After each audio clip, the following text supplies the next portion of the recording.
Coach, I know hindsight 2020, but what was your vision with the starting lineup tonight?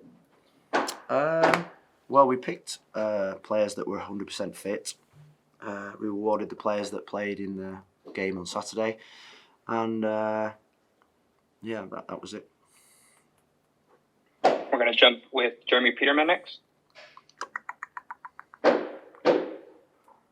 Hi, Coach.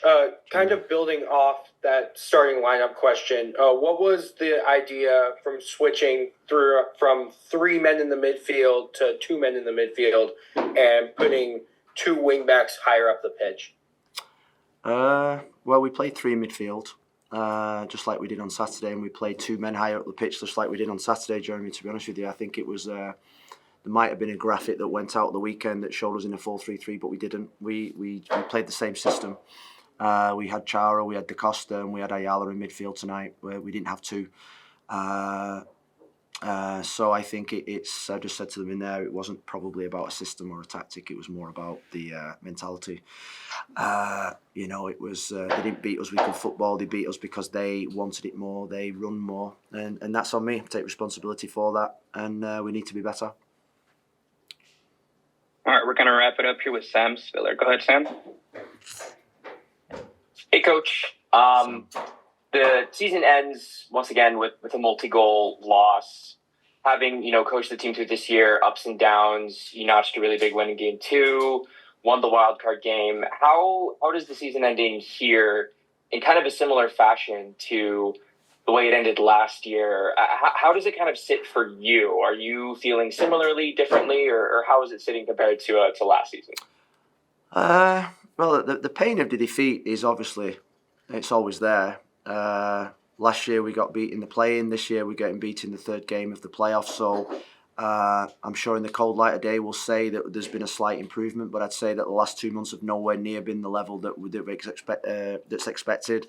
We're not a team that should have finished in 8th, so that's a disappointment. We rallied in the playing game and we showed some spirit and belief. But I think what in these big games, it highlights the areas that we still need to improve. And I think football has a real big habit of kicking you in the teeth and really exposing you at times when you think you're in a good place. I never thought this game was going to be the same as Providence Park. I always thought it was going to be a little bit different. I thought in the first 20 minutes we created 1 or 2 chances from crosses, from pressing the ball high up. But there has to be more commitment to what we do. And like I say, I take full responsibility.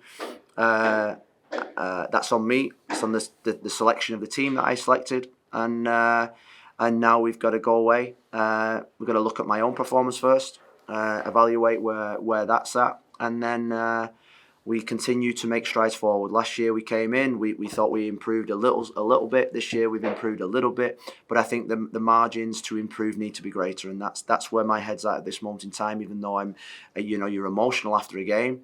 I felt it for the last 2 months, so it's not something that I'm just dreaming or thinking up now. I felt that there has to be massive improvements from everything that we do, from the way that we've performed over the last 2 months, from the individual performance of certain players, from the and the availability of certain players in these big games needs to perform. So I think this off season we're gonna continue to work as hard as we possibly can. There is improvement every single year, probably not as quick as people want, but there is improvement, and we've just got to make sure that we take moments like this as a massive learning curve. Not what we did last year after the Vancouver game. We took the learnings from it, even though it hurt, and we then went into the playing game this year and won. So we learn. It's the biggest thing in life when you suffer big disappointments. You've got to take the learnings out of it. I've took massive learnings from the last 2 months about us as a team, individuals in the team, and we need to continue to make strides forward in terms of the recruitment of players that we get, in terms of the improvements of the players that we've already got in our team, and the way we play.